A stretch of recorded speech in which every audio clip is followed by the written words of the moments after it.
சகோதரர் பக்தசிங் அவர்களின் ஊழியத்திலிருந்து விடாய் துணிக்கேற்ற வார்த்தைகள். செப்டம்பர் மாதம் 24ஆம் தேதி.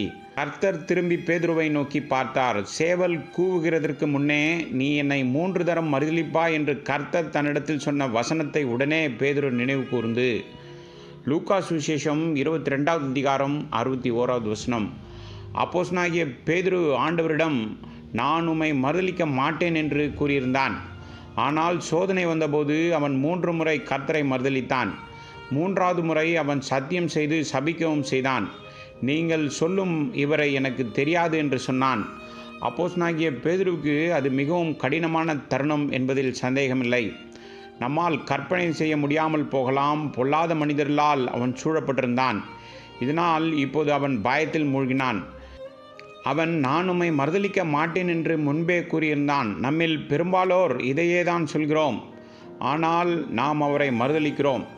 சிலர் தங்களுடைய வேதத்தை எடுத்து செல்ல வெட்கப்படுகிறார்கள். அவர்கள் என் அண்டை வீட்டார் என்ன நினைப்பான், என் அதிகாரி என்ன சொல்லுவான், ஒருவேளை இந்த மனிதன் கூட மிகவும் பக்திமானாகிவிட்டானா என்று அவர்கள் கூறலாம்.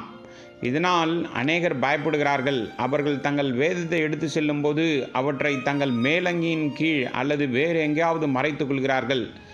ஜனங்கள் சொல்வதை நினைத்து வெட்கப்படுகிறார்கள். மற்றவர்கள் நம் தேவனை பற்றி ஒரு சில வார்த்தைகளை கூட சொல்ல வெட்கப்படுகிறார்கள்.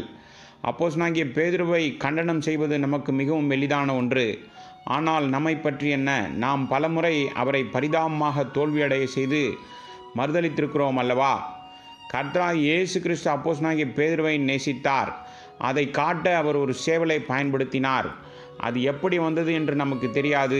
ஆனால் கர்த்தர் ஒரு தேவதூதருக்கு கட்டளையிடவில்லை, ஆனால் சேவலுக்கு கட்டளையிட்டார் என்பதை நாம் அறிவோம். மேலும் பேதுரு தன்னை மறுதலித்தவுடன் அவனுக்கு தன் தவறை உணர செய்ய அதை பயன்படுத்தினார். சேவல் கர்த்தராகிய இயேசு கிறிஸ்துவுக்கு கீழ்ப்படிந்து கொக்கரக்கோ கொக்கரக்கோ என்று கூவியது. அப்பொழுது அப்போஸ்தலனாகிய பேதுரு கர்த்தரை நினைவு கூர்ந்தான். தேவனால் சேவலை கூட பயன்படுத்த முடியும். அவர் பிரசங்கிமார்களை சார்ந்திருப்பவர் அல்ல. சில நேரங்களில் பிரசங்கியார்கள் மணிக்கணக்கில் பிரசங்கம் செய்கிறார்கள், யாரும் மனம் திரும்புவதில்லை. ஆனால் அன்று காலையில் கர்த்தருக்கு கீழ்ப்படிந்த ஒரு சேவல் அப்போஸ்தலனாகிய பேதுருவை மனம் திரும்ப செய்தது. சேவல் கூவும்போது கர்த்தர் திரும்பி பேதுருவை பார்த்தார். லூக்கா சுவிசேஷம் 22வது அதிகாரம் 61வது வசனம். பேதுருவும் ஆண்டவரை பார்த்தான். அவன் உள்ளம் இலகியது. கர்த்தருடைய வார்த்தையை நினைத்து அவன் கதறி அழுதான். பேதுரு கர்த்தரை நோக்கி பார்த்து அவனுடைய சோதனையின் மேல் வெற்றி பெற்றான். இப்போது கர்த்தர் உன்னிடம் என்னை நோக்கி பார் என்று சொல்கிறார். உங்கள் பாவங்கள் எதுவாக இருந்தாலும், உங்கள் தோல்விகள் என்னவாக இருந்தாலும், எவ்வளவு அவமானகரமானதாக இருந்தாலும், உங்கள் பாவங்கள் எவ்வளவு பெரிதாக இருந்தாலும் இதே வார்த்தைகளை சொல்கிறார். என்னை நோக்கி பார். உங்கள் போதகரையோ உங்கள் நண்பர்களையோ தூதர்களையோ பார்க்காதீர்கள். என்னை நோக்கி பாருங்கள், நீங்கள் ரட்சிக்கப்படுவீர்கள். தேவனை நோக்கி பார்க்கும்போதெல்லாம் மனம் திரும்புதலின் கண்ணீர் சிந்த ஆரம்பிப்பீர்கள்.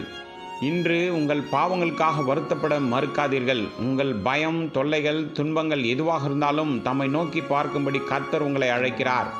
உன்னை நேசித்து உனக்காக மரித்தவரை பார்த்தால் உனது துன்பங்கள், தொல்லைகள், சோதனைகள் அனைத்தும் மறைந்துவிடும் என்று அதிகாரத்தோடு சொல்கிறோம். அவரின் காயப்பட்ட கைகளையும் கால்களையும் காட்டி அவர் என்னை நோக்கி பார், நான் உனக்காக என்ன செய்தேன் என்று பார், உன்னை மன்னிக்கவும் உன்னை மாற்றவும் உன் பயம், துன்பம் மற்றும் சோதனை அனைத்தையும் போக்கவும் நான் எவ்வளவாக கஷ்டப்பட்டேன் என்று சொல்கிறார்.